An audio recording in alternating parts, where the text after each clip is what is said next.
Hello, welcome to season classes है ना। Is a lecture series of electrical testing and maintenance का आपका है ना, उसी का लेक्चर चल रहा है। लेक्चर नंबर 7 हम लोग देखे थे, measurement of binding resistance of a transformer. इसमें हम लोग देखे थे मेथड आपका वोल्टमीटर मेथड देखे थे, है ना। और आपको मैंने बोला था केल्विन डबल ब्रिज आपका जो मेजरमेंट का है वही आपका है, सेम है ना। बाकी सब स्टेप सेम है, सिर्फ जहाँ पे आपका रेजिस्टेंस मेजर करने का फॉर्मूला था D/I, तो उसको आपको लगाना है केल्विन डबल ब्रिज का। किसका लगाना है? केल्विन डबल ब्रिज का। और उसका सर्किट है, दो उसमें ब्रिज होगा, है ना। अब देख लीजिए। अब नेक्स्ट आपका जो टेस्ट है ट्रांसफार्मर का वो है measurement of no load losses और नो लोड करंट, है ना। क्या आपका measurement of no load losses और measurement of no load current, है ना। ये सिंपली आप इसको कह सकते हैं, ये बेसिकली आपका ओपन सर्किट टेस्ट है। ये क्या आपका बेसिकली ओपन सर्किट टेस्ट है ना। Measurement of no load power, है ना, या फिर नो लोड लॉसेस, या फिर measurement of no load current, या सिंपली इसको कह सकते हैं ओसी टेस्ट, है ना। जो आपका ट्रांसफार्मर पढ़ा है open circuit test, open circuit test. तो इस टेस्ट का फाइंड करने का, या टेस्ट को रन करने के लिए, या टेस्ट को टेस्टिंग करने के लिए, ओसी टेस्ट करने के लिए बेसिक पर्पस क्या है? तो बेसिक पर्पस आपको पता होगा। उसे टेस्ट करने का पहला पर्पस है to find the constant losses in transformer, to find the constant losses in transformer. Transformer basically दो टाइप का लॉस होता है, एक होता है आपका कांस्टेंट लॉस और एक आपका होता है वेरिएबल लॉस। और कांस्टेंट लॉस आपका डिपेंड करता है वोल्टेज पे, और आपका जो वेरिएबल लॉस है वो डिपेंड करता है करंट पे। इसलिए ट्रांसफार्मर का रेटिंग आपका क्या होता है? केवीए होता है। इसलिए आपका ट्रांसफार्मर का जो रेटिंग होता है क्या होता है? केवीए होता है, क्योंकि आपका जो कांस्टेंट लॉस है वो डिपेंड कर रहा है वोल्टेज पे डिपेंड करता है, और वेरिएबल लॉस आपका डिपेंड करता है किस पे? करंट पे। तो V इंटू ए, है ना, V इंटू ए। इसलिए ट्रांसफार्मर का आपका जो रेटिंग होता है वो क्या होता है? केवीए होता है। ये तो ठीक है ना। तो पहला आपका पर्पस क्या है उसी टेस्ट परफॉर्म करने का? पहला आपका पर्पस है to find the constant loss और iron loss in a transformer, in a transformer. और सेकंड आपका जो मेन पर्पस है उसी टेस्ट परफॉर्म करने का कि फाइंड करने का शंट ब्रांच पैरामीटर। और वो क्या होता है हम बताएंगे, R0 इंटू R0 और X0 होता है, उसको हम बताएंगे शंट ब्रांच पैरामीटर को फाइंड करने के लिए।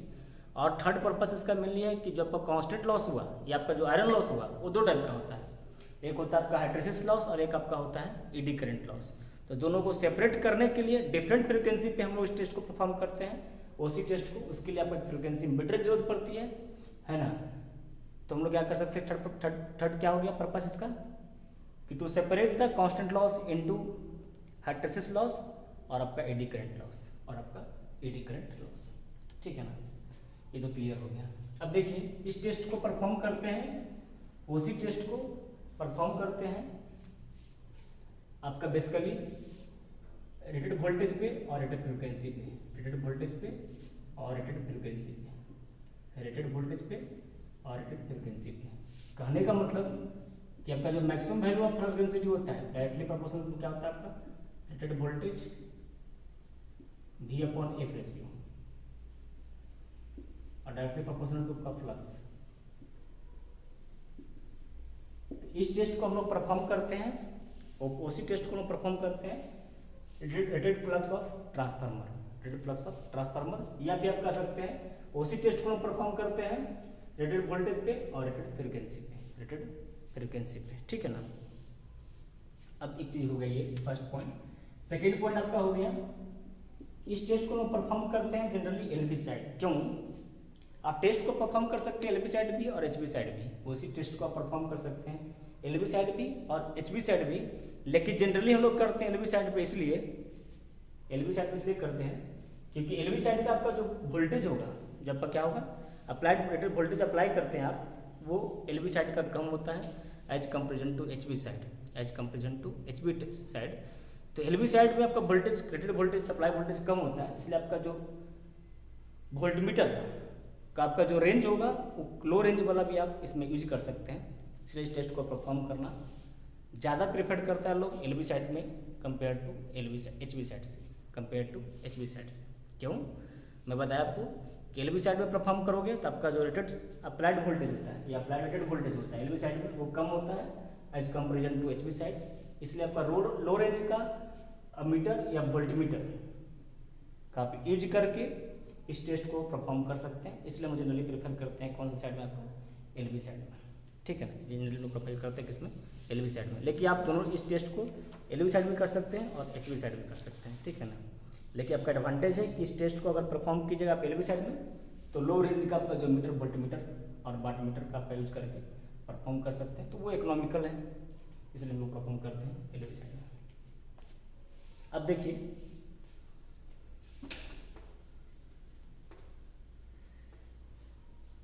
और आपको भी पता होगा ट्रांसफार्मर का नो लोड कंडीशन पे आपका उसका फेजर डायग्राम पता होगा ये, फिर भी एक बार हम रिवाइज करवा देते हैं।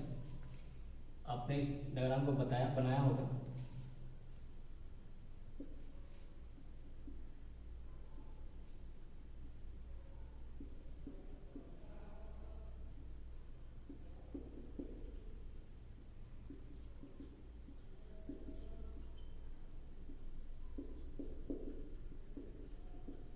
ये इसलिए आपका होगा कि हम अज्यूम करके चल रहे हैं कि प्राइमरी टर्न सबका जो सेकेंडरी टर्न से ज़्यादा है, N1 is greater than N2 है, मतलब प्राइमरी का पर number of turns is greater than secondary का नंबर टर्न्स आपका ज़्यादा है, ठीक है ना।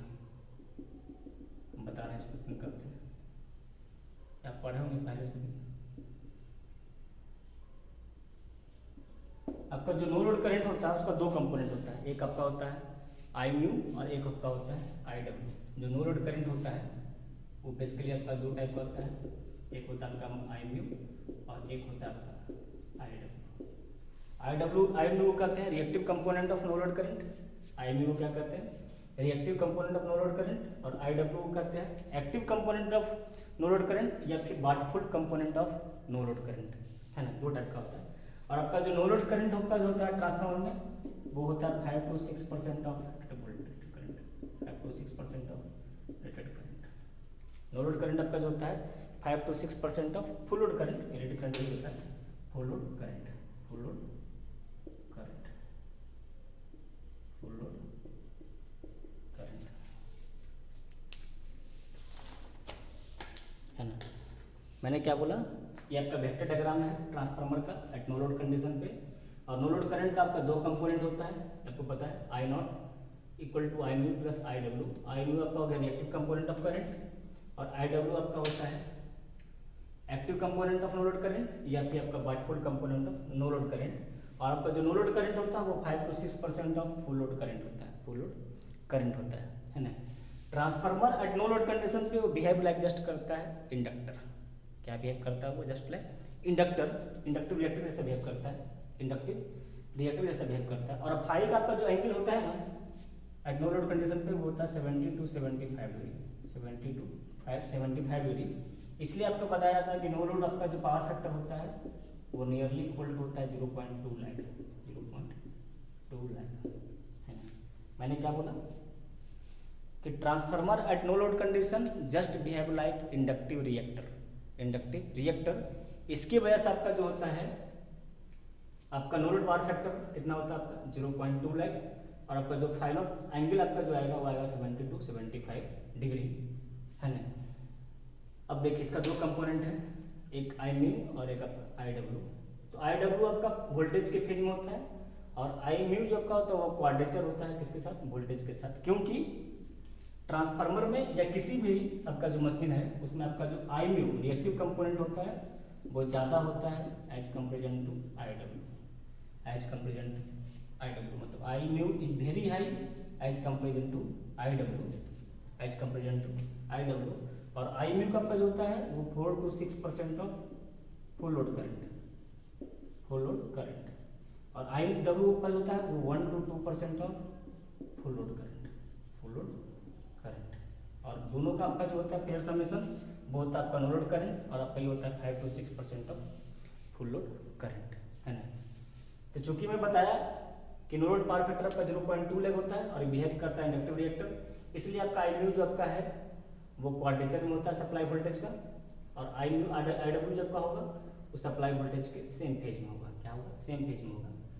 अब चूंकि आपका आई म्यू आपका जो कंपोनेंट है वो क्वाड्रेचर में सप्लाई वोल्टेज का है और आपका जो बिहेव करता है वो इंडक्टिव रिएक्टर का जैसा बिहेव करता है, इसलिए इसको रिप्रेजेंट करते हैं हम लोग x0 से, किससे, x0 से रिएक्टर पे। और आपका एक्टिव कंपोनेंट है और वोल्टेज के सेम फेज में आपका है, इसलिए इसको रिप्रेजेंट करते हैं हम रेजिस्टेंस से। इसलिए आपका जो शंट ब्रांच पैरामीटर होता है वो होता है आपका parallel combination of reactor and register ये आपने पढ़ा होगा, एंड रजिस्टर। ये आपका होता है एक्स नॉट और एक होता है आर नॉट, और यहाँ पे करंट जाता है आपका आई म्यू और यहाँ पे करंट जाता है आपका आई डब्ल्यू, और ये आपका ये होता है आई नॉट, ये आपका होता है आई नॉट, है ना। तो इसके पीछे आपका बेसिक कहानी यही था, ये आपको पता होना चाहिए था, ठीक है ना। अभी देखो circuit diagram of OC test, ये circuit diagram for finding the no load power loss, no load loss, या circuit diagram for finding the no load current, है ना। सर्किट डायग्राम उसका क्या होगा।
LV साइड आपका ये LV बाइंडिंग है आपका, ये आपका HV बाइंडिंग है, HV बाइंडिंग, इसको ओपन रखें, HV बाइंडिंग क्या किया ओपन रखें, और ट्रांसफार्मर तो यहाँ पे आपको दिखाया जाता है इससे, ठीक है। ये आपका हो गया वाट मीटर MLCB, और यहाँ पे आपका जो सप्लाई वोल्टेज दे रहे हैं यहाँ पे लगाते हैं वोल्ट मीटर, लगाते हैं वोल्ट मीटर, जो कि आरएमएस मेजर करता है, ये भी आपका आरएमएस का होता है ना। ये आपका हो गया वाट मीटर, ये आपका हो गया वाट मीटर। अभी देखिएगा एक ट्रांसफार्मर का प्राइमरी वाइंडिंग है, मतलब एलवी साइड का वाइंडिंग है, ये आपका सेकेंडरी साइड का वाइंडिंग है, और यहाँ पे अपन देते हैं AC source, single phase AC source, ठीक है ना। आपका ये होता है, और आपको इस टेस्ट को परफॉर्म किया जाता है, यहाँ पे देंगे रेटेड वोल्टेज, रेटेड फ्रिक्वेंसी पे सप्लाई देंगे, रेटेड वोल्टेज और रेटेड फ्रिक्वेंसी पे आपका क्या देंगे सप्लाई देंगे, और आपका ये वेरिएक होता है, ठीक है। आपका ये होता है। अब देखिए वाट मीटर का आपका 4 पॉइंट होता है MLCB, इसमें 2 कॉइल होता है, एक प्रेशर कॉइल, एक आपका करंट कॉइल, एक प्रेशर कॉइल एक करंट कॉइल, है ना। करंट कॉइल को लगाते हैं सीरीज में, और प्रेशर कॉइल को लगाते हैं जहाँ पे वोल्टेज मेजर करना वहाँ पे, है ना। एक आपका हो गया प्रेशर कॉइल, ये आपका होता है, इसको कहते हैं प्रेशर कॉइल, और ये आपका हो गया करंट कॉइल, ये आपका हो गया करंट कॉइल। 2 कॉइल होता है आपका वाट मीटर में, पढ़े होंगे आपका मेजरमेंट में, एक होता है आपका करंट कॉइल, एक होता है आपका प्रेशर कॉइल MLCB। तो इस टाइप से कनेक्शन करते हैं ट्रांसफार्मर का, जिसका फाइंड करना है नो लोड लॉस और नो लोड करंट, या उसी टेस्ट परफॉर्म करने के लिए बेसिक कनेक्शन आपका ही होता है, ठीक है ना। HV बाइंडिंग ओपन रखते हैं, LV साइड परफॉर्म करते हैं, क्योंकि आपका जो वोल्ट मीटर और मीटर वाट मीटर का आपका जो रेटिंग होगा वो लो रेंज का जो होगा, इसलिए का कॉस्ट कम लगेगा। अब यहाँ पर देखिए वाट मीटर आपका 2 टाइप का आता है, एक होता है LPF watt meter, low power factor watt meter, low power factor watt meter, एक आपका होता है LPF वाट मीटर, एक होता है आपका EPF watt meter, LPF watt meter, और एक आपका होता है APF watt meter, APF watt meter, है ना। तो LPF वाट मीटर का प्राइस होता है 0 से लेकर 0.55 पावर फैक्टर पे, और 0.5 से आपका ये होता है यूनिटी पावर फैक्टर पे, यूनिटी पावर फैक्टर पे। तो चूँकि आपका नो लोड है, इसको नो लोड पर परफॉर्म कर रहे हैं, और आपको मालूम है कि नो लोड का पावर फैक्टर आपका कितना होता है 0.2 लाइन, तो इसमें आपका जो वाट मीटर का सिलेक्शन होगा वो कौन सा होगा आपका LPF watt meter, LPF watt meter, है ना। इस टेस्ट को परफॉर्म करेंगे जो वाट मीटर का यूज करेंगे वो आपका कौन सा करेंगे आपका LPF वाट मीटर। और कहाँ से पता चला, क्योंकि वो मालूम है इस टेस्ट को परफॉर्म कर रहे हैं नो लोड पे, और नो लोड का पावर फैक्टर पर कितना होता है 0.2 लैग। इसलिए इस टेस्ट के लिए आपको पड़ेगा कौन सा वाट मीटर आपका LPF वाट मीटर। तो अगर से कोई पूछेगा तो आप यहाँ डायरेक्टली कर सकते हैं कि LPF वाट मीटर होगा। कौन सा वाट मीटर होगा LPF low power factor watt meter होगा। ठीक है ना, चलिए अब इसको कनेक्ट कर देंगे। सप्लाई वोल्टेज यहाँ पे जितना आपका रेटेड वोल्टेज होगा वो आपके यहाँ पे सप्लाई देंगे, वोल्ट मीटर पे देखेंगे यहाँ पे एडजस्ट करके, है ना। यहाँ पर ऑटो ट्रांसफार्मर रहता है, उससे हम लोग घुमाएंगे नॉब को, और जहाँ पे आपका रेटेड वोल्टेज मिल जाएगा रेटेड फ्रिक्वेंसी पे वहाँ पर स्टॉप कर देंगे। और वहाँ पे हम लोग इस तीनों वाट मीटर का, अमीटर का और वोल्ट मीटर का क्या लेंगे, रीडिंग लेंगे। क्या लेंगे, रीडिंग लेंगे। मान लीजिए आपका वाट मीटर का रीडिंग W0 आया, वोल्ट मीटर का आपका रेटिंग, आपका जो सप्लाई वोल्टेज दिए V0 है, रेटेड वोल्टेज आप दिए जो V0 है, और आपका जो करंट मेरे को आपका क्या होगा I0। ये वाट मीटर का मान लीजिए आपका क्या है रीडिंग आया। W0 मतलब watt meter reading of LPF watt meter. V0 का क्या हो गया आपका जो आपका रेटेड वोल्टेज अप्लाइड किया ट्रांसफार्मर में with the help of auto transformer. और आपका I0 क्या होगा आपका अमीटर का रीडिंग। क्या होगा अमीटर का रीडिंग। अब निकालना है पावर। क्या निकालना है, अब क्या निकालना है नेक्स्ट है, तो आपको मेजरमेंट डायरेक्टली हो जाएगा, डायरेक्टली मेजरमेंट कर जाएगा आपका नो लोड करंट। यहाँ से मेजर हो गया, नो लोड करंट क्या होगा वो आपका मेजर हो जाएगा। ठीक है ना। अब अगर मान लीजिए आपको निकालना है, इसका दो कंपोनेंट होता है आपका, है बताया था कि एक होता है आपका I म्यू और एक होता है आपका IW। अगर फाइंड करना है IW, क्या फाइंड करना आपको है IW मतलब active component of no load current या फिर wattful component of no load current, है ना। और ये भी आपको मालूम है कि I म्यू का जो वैल्यू होता है वो ज़्यादा होता है IW से, सब बता चुके हैं आपको, है ना। अब आपका देखिए क्या होगा, आपको पता है सिंपल, आप मान लीजिए पावर का निकालना सिंगल फेज में तो क्या करते हैं V into I into cos phi, V into I into cos phi.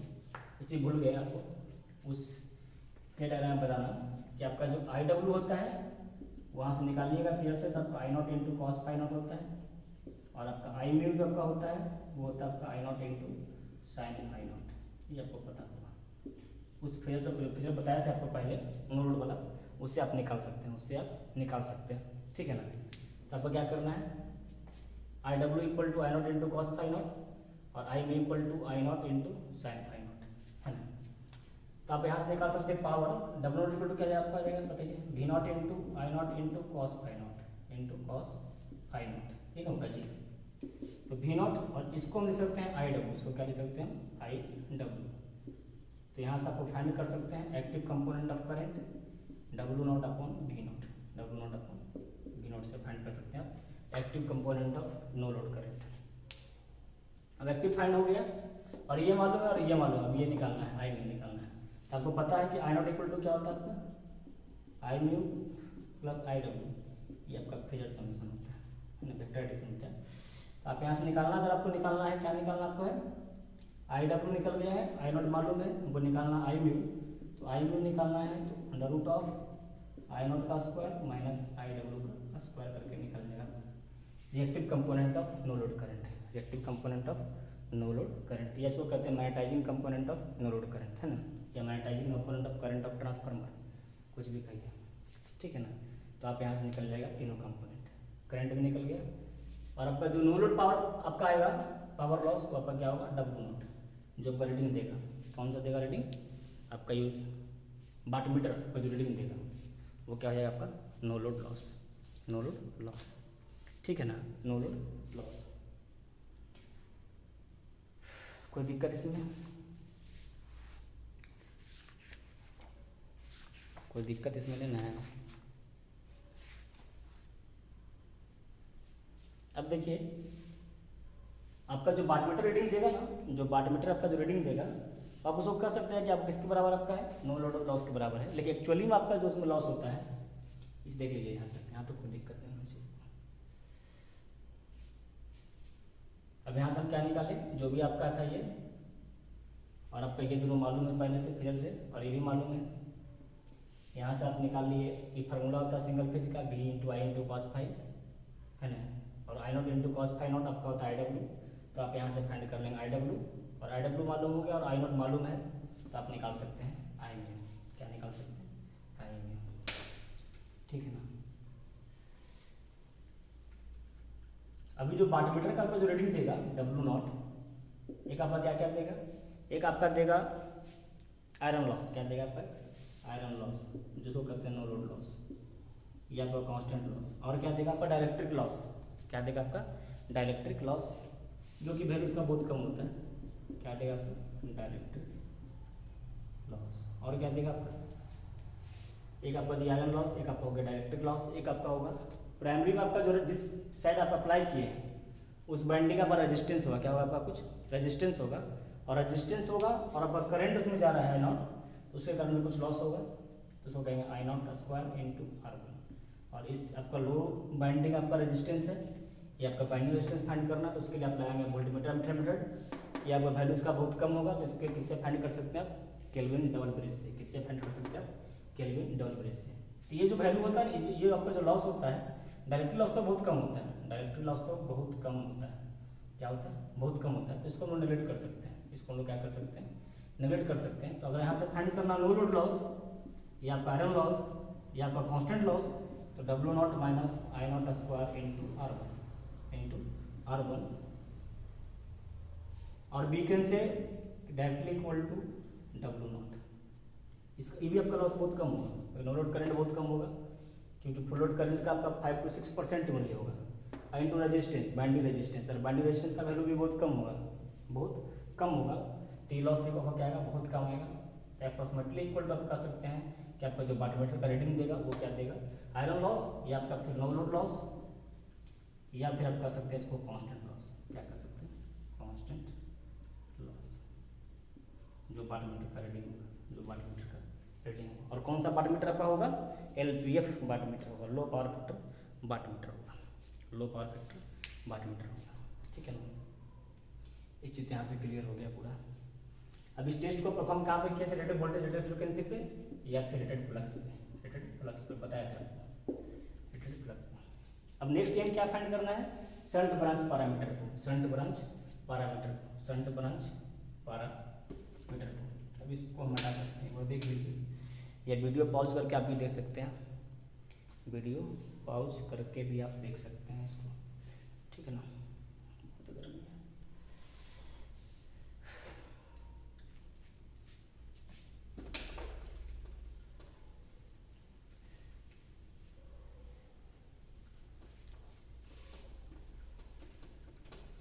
अब नेक्स्ट टाइम क्या फाइंड करना है, shunt branch parameter, shunt branch parameter को, शंट ब्रांच पैरामीटर को। तो आपके लिए इसके लिए करना पड़ेगा approximate equivalent circuit, approximate equivalent circuit है ना। उसमें हम लोग क्या करते हैं कि प्राइमरी जो आपका इम्पीडेंस ड्रॉप हो रहा है उसको हम लोग क्या करते हैं नेगलेक्ट कर देते हैं, तो आपका जो सर्किट बच जाता है आपका है वो ये बच जाता है।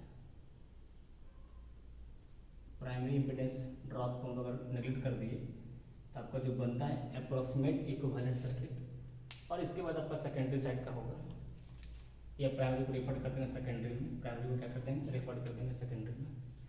तो आपका ये बच जाएगा R0 और आपका हो जाएगा X0, ये आपका हो जाएगा IW और ये आपका हो जाएगा I म्यू, ये पता है, और ये आपका हो गया I0, ये आपका हो गया I0, ठीक है ना। ये आपका क्या हो गया I0, और यहाँ पर जो वोल्टमीटर लगा कर रखे थे उसका रीडिंग हो गया V0 है ना, क्या लगा रखे थे वोल्टमीटर जो V0। तो आप यहाँ से फाइंड कर सकते हैं R0 का वैल्यू शंट ब्रांच पैरामीटर है, कैसे V0 बाई IW। यहाँ का फाइंड करना रेजिस्टेंस थे, वोल्टेज आपका सेम होगा, तो वोल्टेज आप लोग करंट क्या देगा R0। और आपका X0 कैसे फाइंड कर सकते हैं, तो V0 बाई I म्यू, और IW क्या होता है आपका I0 into cos phi not, और I म्यू क्या होता है आपका I0 into sine phi not. तो यहाँ से आपका शंट ब्रांच पैरामीटर निकल जाएगा, शंट ब्रांच पैरामीटर भी निकल जाएगा। अगर आपको फाइंड करना no load power factor, no load power factor, तो आप वो भी फाइंड कर सकते हैं स्टेज से।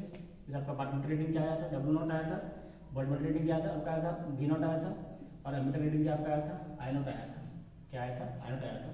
तो मालूम है कि V0 इक्वल टू क्या होता है V0 into I0 into cos phi not, W0 equal to क्या होता है V0 into I0 into cos phi not. तो आप यहाँ से फाइंड कर सकते हैं नो लोड पावर फैक्टर भी, cos phi not equal to W0 by V0 into I0, ये तीनों वाटमीटर का ये आपका तीनों एमीटर का रीडिंग है, एक वाटमीटर का, एक वोल्टमीटर का, एक एमीटर का। तो यहाँ से वैल्यू पुट कर देंगे जो आपका रीडिंग आएगा उसमें, और यहाँ से आप फाइंड कर देंगे no load power factor, no load power factor. इसका वैल्यू अप्रॉक्सीमेटली इक्वल टू आएगा 0.2 लाइक, ठीक है ना। ये तो आपका हो गया बेसिक, ये आपका हो गया बेसिक। अब अगर मान लीजिए अभी तक जो आप किए हैं टेस्ट वो परफॉर्म किए हैं आपका रेटेड फ्लक्स पे, है ना। इफ इन केस अगर higher value of flux density are used, higher value of flux density are used, the saturation effect को अगर आप कंसिडर कर रहे हैं इस टेस्ट को परफॉर्म करने में, हमने पहले क्या किया था मैक्सिमम वैल्यू का, किसका, जो BH कर्व में होता है आपका डायरेक्टली ऑप्शन क्या होता है फाई अपॉन, सिंपल समझिए बी इक्वल टू क्या होता है phi by A, flux density equal to flux upon area, तो आपका जो आपका फ्लक्स होता है वो डायरेक्टली क्या होता है V बाई एफ। तो रेटेड वोल्टेज पे कर रहे थे, रेटेड फ्रिक्वेंसी पे कर रहे थे, मतलब रेटेड फ्लक्स पे कर रहे थे। किस पे कर रहे थे आप, रेटेड फ्लक्स पे कर रहे थे, है ना। जब पर टेस्ट कर रहे थे रेटेड फ्लक्स पे कर रहे थे। अगर when higher value of flux density are used the saturation effect, अगर आप हायर वैल्यू का फ्लक्स डेंसिटी का यूज कर रहे हैं, किससे, रेटेड फ्लक्स से ज़्यादा आप इसमें अगर आप दे रहे हैं, मतलब वोल्टेज और फ्रिक्वेंसी का आपका रेंज ज़्यादा है, वोल्टेज और फ्रिक्वेंसी आपका वोल्टेज जो आपका है ग्रेटर देन आप यूज कर रहे हैं किसका, आपका जो वोल्टेज है वो सप्लाई वोल्टेज से या रेटेड वोल्टेज से ज़्यादा अगर यूज कर रहे हैं इस टेस्ट को परफॉर्म करने के लिए, मतलब फाई का वैल्यू क्या होगा, बढ़ेगा। अगर फाई का वैल्यू बढ़ेगा तो बी का वैल्यू बढ़ेगा, और बी का वैल्यू बढ़ेगा तो BH कर्व में आपका चल जाएगा, कहाँ पे चल जाएगा, जहाँ पे आपका सैचुरेशन अकर होता है। कहाँ पे आपका अकर होता है, जहाँ पे आपका सैचुरेशन अकर होता है। मैंने क्या बोला, अगर V का वैल्यू बढ़ा दिए, मतलब रेटेड वोल्टेज ज़्यादा सप्लाई दे दिए, तो आपका फ्लक्स का वैल्यू बढ़ जाएगा, और फ्लक्स का वैल्यू बढ़ जाएगा तो B का वैल्यू भी बढ़ जाएगा। मतलब आपका जो BH कर्व में आपका जो B का वैल्यू है, पहले आपका था मैक्सिमम वैल्यू, वो आप कहाँ चला जाएगा आपका, जहाँ पे आपका सैचुरेशन अकर होता था, जहाँ पे आपका सैचुरेशन अकर होता था, है ना, BH कर्व में। अगर वो वाला फ्लक्स डेंसिटी आप कंसीडर कर लिए टेस्ट करने में, आपका जो ये रीडिंग आया है वो आपका आ जाएगा इनएक्यूरेट, मतलब आपका जो रीडिंग आएगा वो करेक्ट वैल्यू नहीं आएगा। क्या आपका आएगा, करेक्ट वैल्यू नहीं आएगा, क्योंकि आपका इसमें जो आपको नो लोड लॉस होता है या आपका जो कोर लॉस होता है वो बेसिकली दो टाइप का होता है। एक आपका होता है हिस्टैरिसीस लॉस और एक आपका होता है एडी करंट लॉस। एक होता है आपका हिस्टैरिसीस लॉस और एक आपका होता है eddy current loss. WH equal to KH, ये आपने पढ़ा होगा formula, BM 1.6 into F into V, और W equal to K BM square F square into T square. यही होता है आपका WH hysteresis loss, hysteresis constant, BM हो गया maximum value of flux density, और जनरली आप यूज करते हैं स्टील कोर का, तो 1.6 उसका वैल्यू होता है, और F हो गया फ्रिक्वेंसी, और V हो गया आपका वॉल्यूम, V क्या हो गया आपका वॉल्यूम, और एडी करंट लॉस K आपका कांस्टेंट हो गया, B हो गया आपका maximum value flux density, F हो गया आपका फ्रीक्वेंसी, और T हो गया आपका थिकनेस।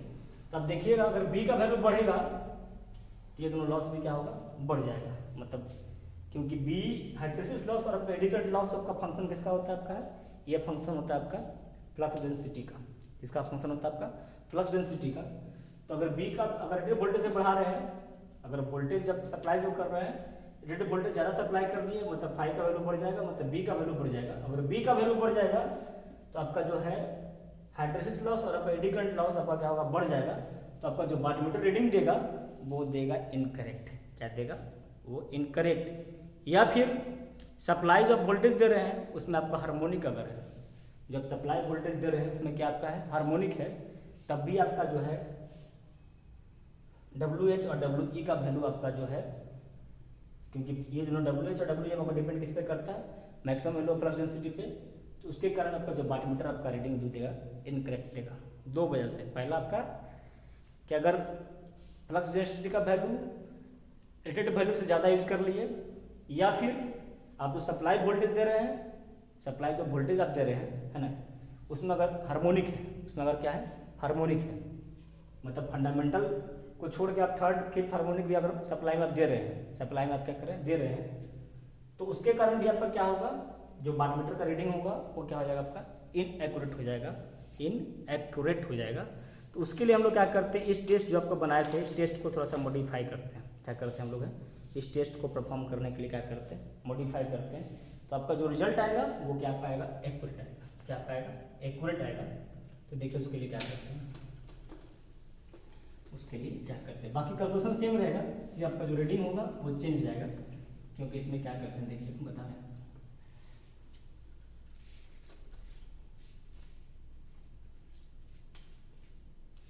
सर्किट डायग्राम सेम रहेगा, सर्किट डायग्राम आपका सेम रहेगा।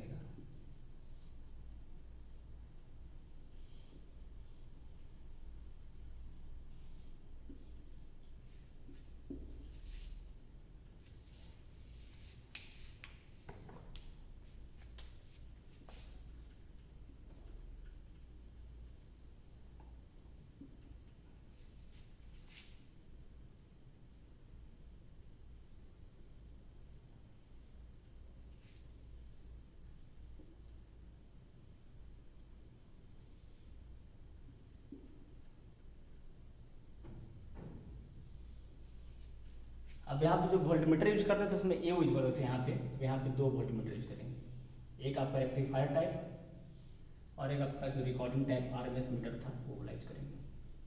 ये आपका हो गया V1 रीड करेगा, मान लीजिए V2 रीड कर रहा है, तो ये आपका जो है वो रेक्टिफायर टाइप वोल्टमीटर है, rectifier type voltmeter, rectifier type voltmeter. ये बेसिकली एवरेज वैल्यू को रीड करेगा, एवरेज वैल्यू को रीड करेगा, जो भी आपका हार्मोनिक होगा उसका एवरेज वैल्यू को रीड करेगा, और ये आपका रीड करेगा आरएमएस वैल्यू को, किसका रीड करेगा, आरएमएस वैल्यू को। ये आपका वाटमीटर आपका सेम रहेगा, एमीटर भी आपका सेम रहेगा, है ना, ठीक है ना।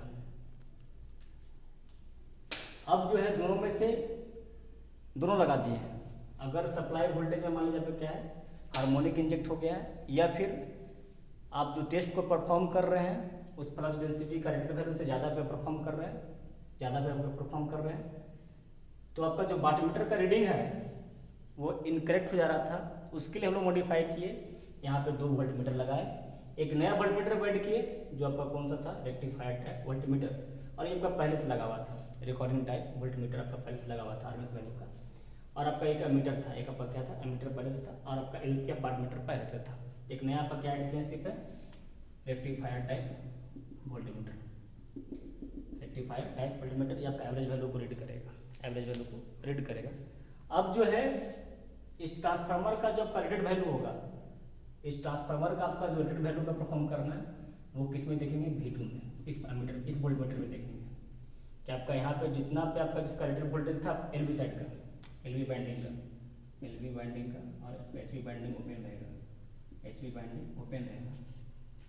तो V2 का वैल्यू कब रिकॉर्ड करेंगे, जब रेटेड वैल्यू पे पहुंच जाएगा, तब कब, जब रेटेड वैल्यू पे पहुंच जाएगा, तो है ना।